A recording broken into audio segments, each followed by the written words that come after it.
Hello everyone. Launching of satellite and satellite के बारे में हम लोग बहुत ढेर सारी बात करेंगे, लेकिन पहले हम समझेंगे आखिरकार बेसिक सैटेलाइट क्या है, क्योंकि तुम्हारे दिमाग में सैटेलाइट फिक्स हो जाना चाहिए कि आखिर सैटेलाइट क्या है। अगर मैं किसी से कहूँ कि मून एक सैटेलाइट, तो कई लोग इसको हजम नहीं कर पाते, समझ नहीं पाते कि ये क्या बात हो रही है। उन्हें लगता है कि नहीं, तो दूसरे प्लेनेट से बात हो रही है। देखो, उसी चीज़ को बताऊँगा, अगर पहले समझना चाहिए कि सैटेलाइट क्या है। एक बात याद रखना कि तुम चाहते हो कोई टॉपिक में बहुत ज़्यादा इंटरेस्ट है, बहुत ज़्यादा मज़ा आए, तो पहले उसकी बेसिक चीज़ अगर जिसको आती हैं तो तुम्हें उस चैप्टर में बहुत मज़ा आने वाला है। लोग कहते हैं कि किसी का एक पर्सनल सब्जेक्ट में इंटरेस्ट होता है, पर्सनल इंटरेस्ट होता है, ऐसी कोई बात नहीं है। तुम जिस चीज़ को भी इंटरेस्टिंग के साथ पढ़ोगे ना, वो चीज़ तुम्हारी फेवरेट हो जाएगी। और इंटरेस्टिंग बनाने के लिए पहले बेसिक पता होना चाहिए। अगर तुम्हें बेसिक पता है तो तुम उस चैप्टर को इंटरेस्टिंग बना दोगे। लोग वो कहते हैं कि नहीं, हमें फिजिक्स, केमिस्ट्री, मैथ फलाना नहीं। कई लोग ऐसे भी तो जिन्हें 5 सब्जेक्ट अच्छे लगते हैं, सारे सब्जेक्ट अच्छे लगते हैं। इंटरेस्ट के साथ जो पढ़ता है उसे सब सब्जेक्ट अच्छे लगते हैं। जो इंटरेस्ट के साथ नहीं पढ़ता उसे हर सब्जेक्ट बोरिंग लगता है, उसे पढ़ाई ही बोरिंग लगने लगती है। तो सबसे पहले जो हमारा मेन है कि आखिर सैटेलाइट समझते हैं कि सैटेलाइट होता क्या है। देखो, सैटेलाइट वो चीज़ होती है जो किसी के चारों तरफ रिवॉल्व करता है। जैसे मान लो ये क्रश है और ये तुम हो, समझने की बात है। अगर तुम इसके चारों तरफ रिवॉल्व करते हो तो इसमें मतलब क्या होगा कि तुम इसके लिए एक सैटेलाइट हो। क्या हो? तुम इसके लिए एक सैटेलाइट हो। तो बेसिकली सैटेलाइट का मतलब ये रहा। इंग्लिश में डेफिनेशन ये रखी ताकि स्कूल में कहीं भी लिखना पड़े तो सैटेलाइट की डेफिनेशन का, satellite is a body which continuously revolve on its own around a much larger body in a stable orbit. मतलब सिंपल सा कहने का मतलब वही है कि अगर कोई किसी के चारों तरफ रिवॉल्व करता है वो सैटेलाइट कहते हैं। सैटेलाइट आर्टिफिशियल और नेचुरल दोनों हो सकते हैं। आर्टिफिशियल और नेचुरल हम पहले समझते हैं कि आखिरकार नेचुरल सैटेलाइट कौन सी होती हैं और आर्टिफिशियल सैटेलाइट कौन सी होती हैं। देखो, मून एक सैटेलाइट है। क्यों है मून एक सैटेलाइट? क्योंकि मून अर्थ के चारों तरफ रिवॉल्व करता है, मतलब वो रिवॉल्यूशन करता है अर्थ के कि नहीं, तो इसलिए उसका नाम रखा गया नेचुरल सैटेलाइट। मतलब ऐसी सैटेलाइट जो नेचर के द्वारा दी गई हो उसे कहते हैं नेचुरल सैटेलाइट। जैसे मून है वो अर्थ के लिए सैटेलाइट है, और जो जितने भी प्लेनेट वो सब सन के लिए सैटेलाइट है, और सन भी किसी और के लिए सैटेलाइट है। तो कुछ ऐसा नहीं है कि मतलब थोड़ा एक दूसरे से रिलेशन बनता जा रहा है। तो कई, जैसे अपनी अर्थ के पास एक ही सैटेलाइट है जिसका नाम मून है, तो मून एक आर्टिफिशियल सैटेलाइट है और अर्थ के पास एक ही सैटेलाइट है। कई ऐसे प्लेनेट हैं जिनके पास बहुत सारी सैटेलाइट हैं। जैसे जुपिटर, इसके पास 14 सैटेलाइट, मतलब इसके पास 4 ऐसे, मतलब ये कह सकते हो 4 मून हैं, सॉरी 14 हैं जो इसके रिवॉल्व करते हैं, जुपिटर के रिवॉल्व करते हैं। मतलब अरे समझ रहे हो ना, ये प्लेनेट है, इसके जो चारों तरफ घूमता है उसे हम सैटेलाइट कहते हैं। तो बस बात हुई ना कि सैटेलाइट ऐसे हुए हैं। और जो सैटर्न होता है उसके पास 12 सैटेलाइट, मतलब 12 लोग उस मतलब सैटर्न प्लेनेट के चारों तरफ चक्कर लगाते हैं, मतलब रिवॉल्व करते हैं उसके चारों तरफ। अब आर्टिफिशियल सैटेलाइट की बात हो गई कि जो मैन के द्वारा बनाई जाती है उसे हम आर्टिफिशियल सैटेलाइट कहते हैं। वैसे मानते हैं कि अर्थ के पास नेचुरल सैटेलाइट एक ही है जिसका नाम मून है, लेकिन हर कंट्री अपनी अपनी सैटेलाइट लॉन्च करती रहती है। तो सबसे पहले जो रशिया है उसने सबसे पहले सैटेलाइट लॉन्च करी थी, वो करी थी, लिख लो कहीं ना कहीं ये पूछा जाता है, October 4, 1957 में रशिया ने पहली सैटेलाइट लॉन्च करी थी। मतलब रशिया वो देश है जिसने सबसे पहले सैटेलाइट लॉन्च करी थी। कौन था? रशिया। इन लोगों ने सबसे पहले सैटेलाइट लॉन्च करी थी, और भारत ने जो लॉन्च करी थी वो करी थी अप्रैल, ये भी कहीं भी देखो जीके में क्वेश्चन आ जाता है, 1975 में इंडिया ने पहली सैटेलाइट लॉन्च करी थी जिसका नाम था आर्यभट्ट। क्या नाम था? आर्यभट्ट। और जो रशिया ने सैटेलाइट लॉन्च करी थी उसका नाम था SPUTNIK-1। और इंडिया ने जो सैटेलाइट लॉन्च करी थी वो नाम रखा था, वो था आर्यभट्ट। मतलब आर्यभट्ट मैथमेटिशियन, उन्होंने बहुत योगदान दिया है। आखिरकार जो जीरो की खोज करी है, जीरो इन्वेंट किया है, वो आर्यभट्ट ने ही किया है। आर्यभट्ट ने ट्रिग्नोमेट्री भी दी है, बहुत कुछ दिया है, इसलिए इनके नाम आर्यभट्ट थे। शायद उन्हीं ने कहा था कि हमारी पृथ्वी सूर्य के चारों तरफ चक्कर लगा रही है, ना कि सूरज पृथ्वी के चारों तरफ चक्कर लगा रहा। पहले धारणा थी, माना जाता था कि जो, क्योंकि देखो पहली बात थी जो अर्थ पे लोग थे वो अपने आप को बहुत सुपीरियर मानते थे, वो तो आज भी मानते हैं। तो उनको ये बिल्कुल पसंद नहीं था कि हम किसी के गुलाम बने। क्या बने? हम किसी के गुलाम बने। तो उनका मानना था कि सन पृथ्वी के चक्कर लगाता है। बात ये नहीं थी, बात ये थी कि जो पृथ्वी है वो सन के चक्कर लगाती है। कई लोगों ने जब ये कहा कि जो पृथ्वी है वो सन के चारों चक्कर लगाती है, तो कई लोगों को ये बात हजम नहीं हुई। कई लोगों जिसने बात कही उनकी कत्ल करवा दी, उनको मरवा दिया गया। लेकिन बाद में क्या है, जो सच होता है वो सच ही होता है। और मेरा ये मानना है, किसी का क्या मानना है, कि हम लोग दुनिया से बहुत ज़्यादा आगे हैं, बहुत ज़्यादा आगे थे भी कह सकते हैं। ये लोग आज की डेट में अभी बता पाए कि पृथ्वी गोल है, हम लोगों ने बहुत पहले बता लिया था। ये आज बता पाए हैं कि आखिरकार लाइट की स्पीड कितनी, हम लोगों ने बहुत पहले बता लिया था। ये आज बता पा रहे, मतलब ऐसी बहुत सारी चीज़ें हम लोग जो आज रिसर्च की जा रही हैं, जो आज इन्वेंट किया जा रहा है, हम लोग बहुत पहले कर चुके हैं। बस इतना है कि हम सबको नॉलेज नहीं है। मेरा मानना, जैसे अगर मान लो तुम्हें कोई एक राउंड में दौड़ाया जाए, तो जैसे मान लो यहाँ से 10 लोग दौड़े हो, 10 लोग ऐसे दौड़े, मान लो तुम उसमें से सबसे फास्ट थे। तो जब ये इतने दौड़े तब इनसे तुम यहाँ आ गए, मतलब दुनिया यहाँ है और तुम इनके जस्ट पीछे हो। तुम बेसिकली इतने आगे हो, लेकिन तुम्हें क्या लग रहा है, तुम इनके पीछे हो।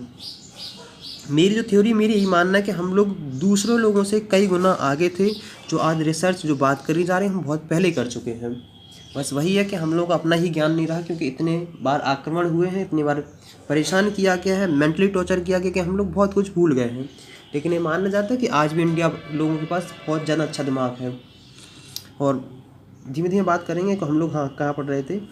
देखो, मेरा ये मानना है कि यार देखो, जो भी पढ़े हैं, जो भी डाउट्स हों, इंसान मैं भी हूँ, गलतियाँ होती रहती हैं, लेकिन मुझे एक फ्रेंडली सा बॉन्डिंग चाहिए है। मुझे बस इस तरीके से ना देखें कि मैं एक यूट्यूबर हूँ, तुम मेरी वीडियो से पढ़ रहे हो, कुछ देख रहे हो, समझ रहे हो। मुझे एक फ्रेंड मतलब इस चाहिए कि हाँ, एक रिलेशन सा होना चाहिए। देखो, इंडिया ने जो भेजी थी वो थी आर्यभट्ट। बताऊँगा कि आखिरकार कहाँ से भेजी थी? रसिया की हेल्प से भेजी थी। और तुमने इसकी बहुत कहानी सुनी होगी कि आखिरकार एक ही डिपार्टमेंट है, एक ही चीज़ है जिसमें इंडिया ने सबसे ज़्यादा तरक्की करी है, तो वो है यही सैटेलाइट वाले सिस्टम। कि एक समय ऐसा था कि हम लोग के पास व्हीकल भी नहीं थे, सैटेलाइट के जो पार्ट्स होते हैं उनको ले जाने के लिए, रॉकेट के पार्ट ले जाने के लिए हम लोग साइकिल बैलगाड़ी पे ले गए थे।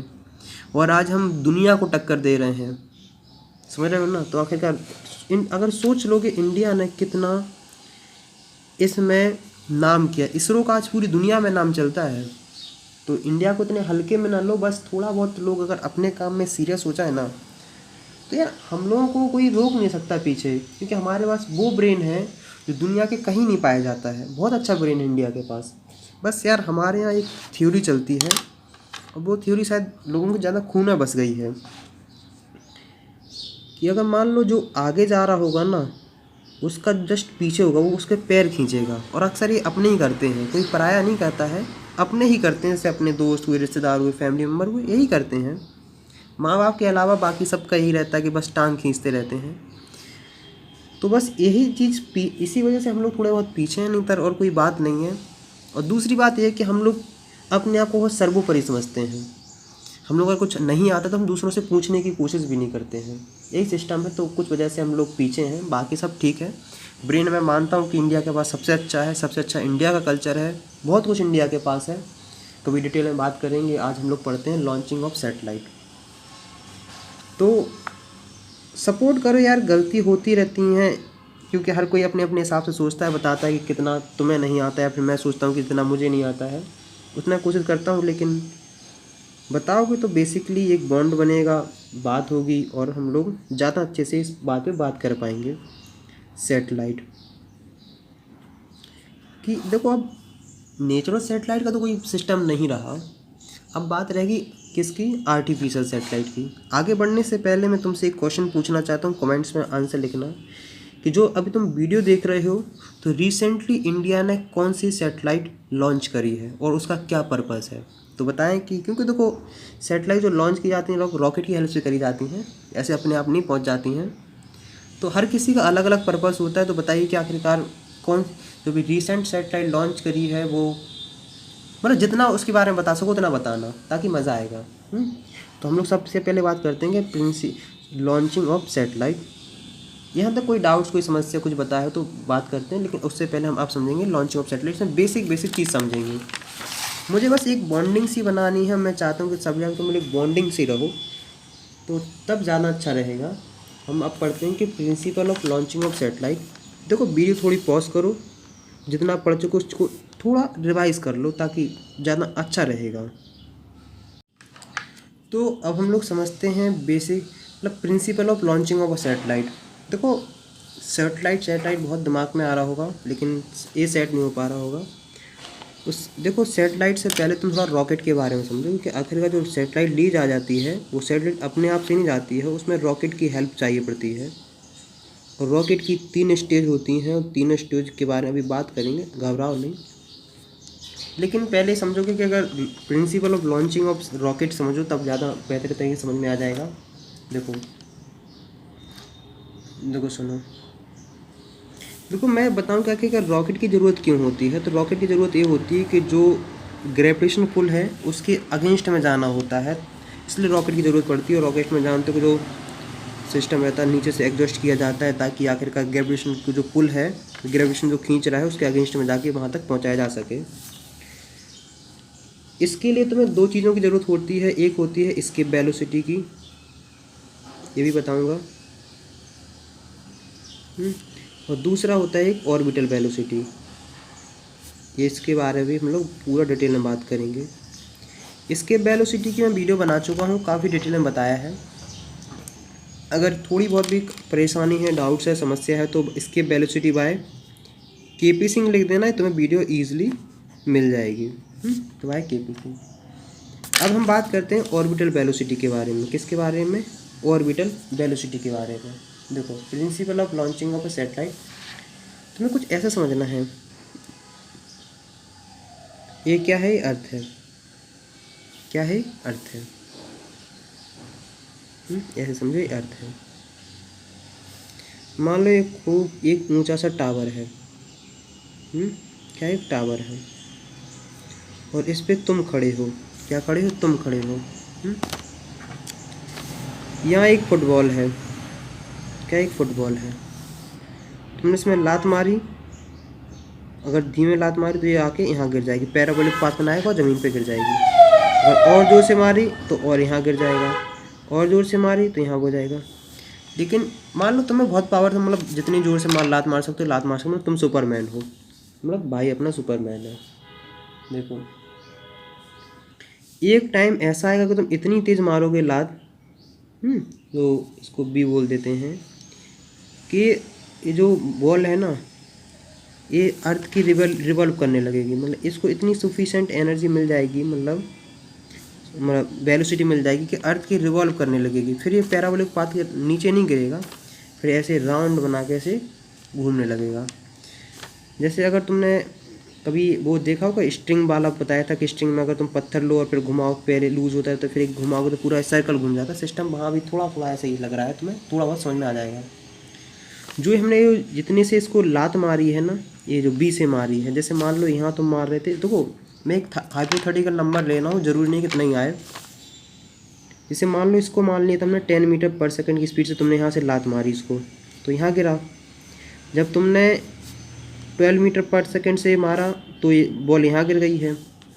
जब तुमने मान लो यहीं से मार रहे हैं, देखो ये जो 10 मीटर पर सेकंड है तुम्हारे जो बॉल की यहाँ है उसकी बात कर रहे हैं, ये सब उसकी बात कर रहे हैं।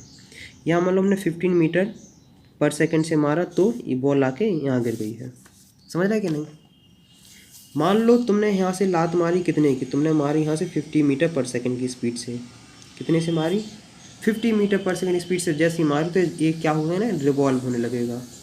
ये हो रहा है। देखो मैं बात बता दूँ कि एक स्पेसिफिक वेलोसिटी होती है जिसकी जो ऑर्बिटल वेलोसिटी, जिससे हमें उस ऑर्बिट में कोई चीज़ रिवॉल्व करानी होती है। ऐसे नहीं कि कुछ भी नंबर ले लो, ज़्यादा ले लो, कम ले लो, एक स्पेसिफिक होती है, उसके बारे में हम लोग बात करेंगे।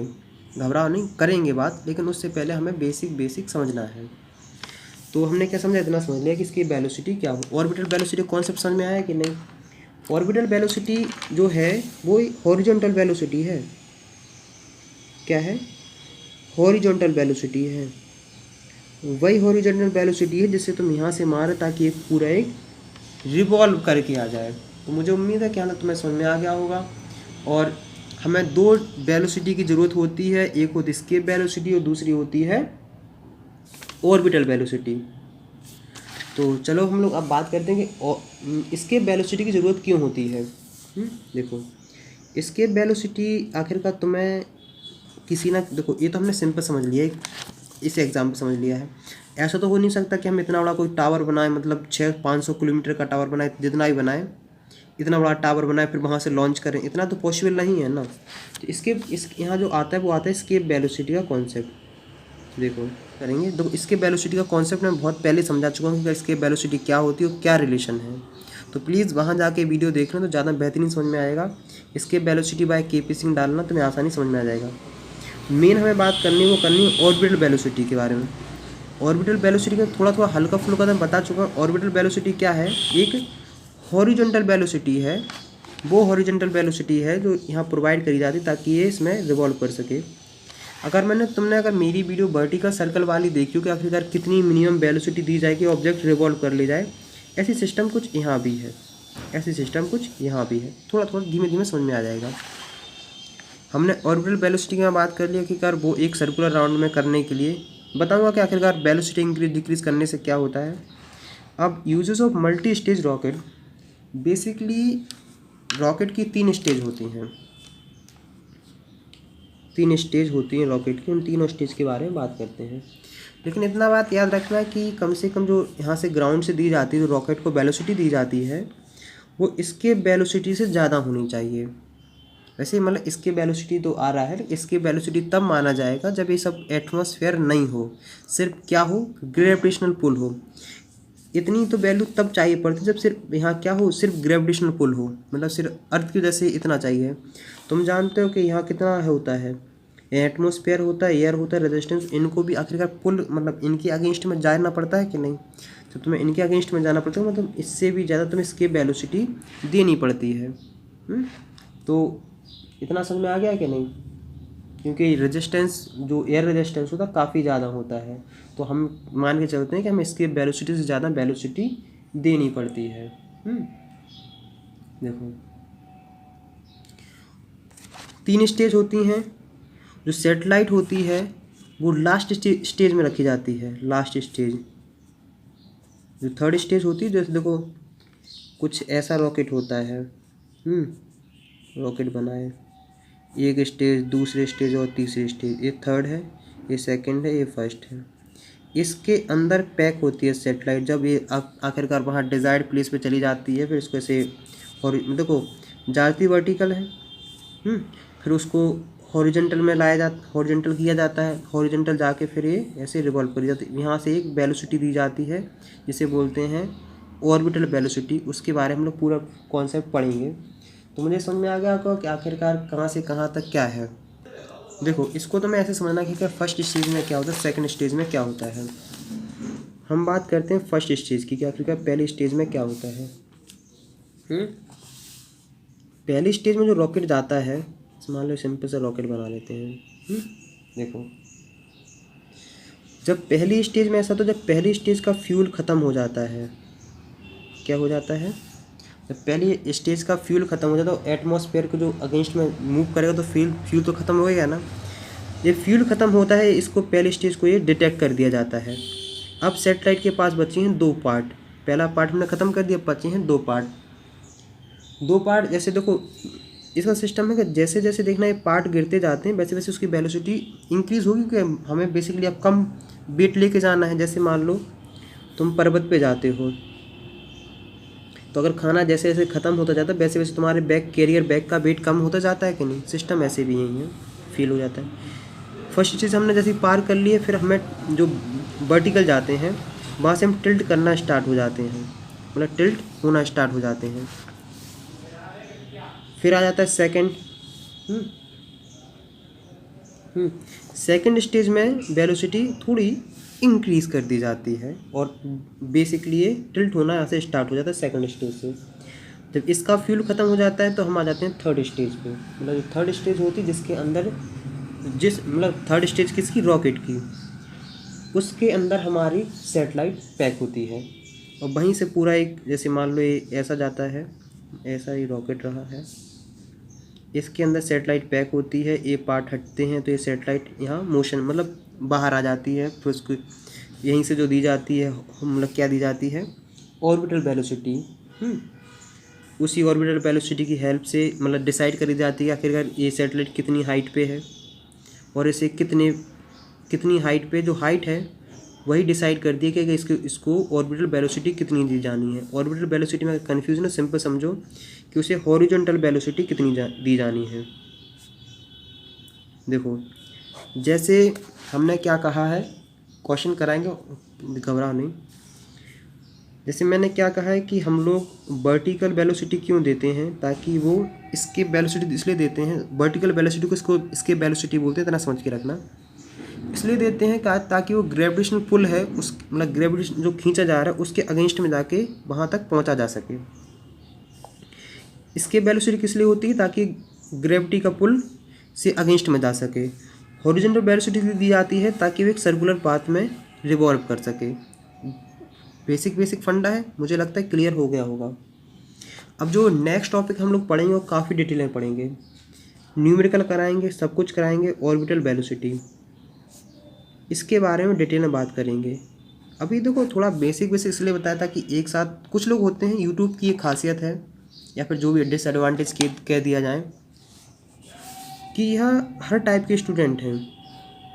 हर टाइप के स्टूडेंट का मतलब ऐसा है कि कुछ लोगों को बहुत कुछ आता है, कुछ लोगों को सैटेलाइट के बारे में इतना आता है कि इतना हमें भी नहीं आता होगा, मानते हैं।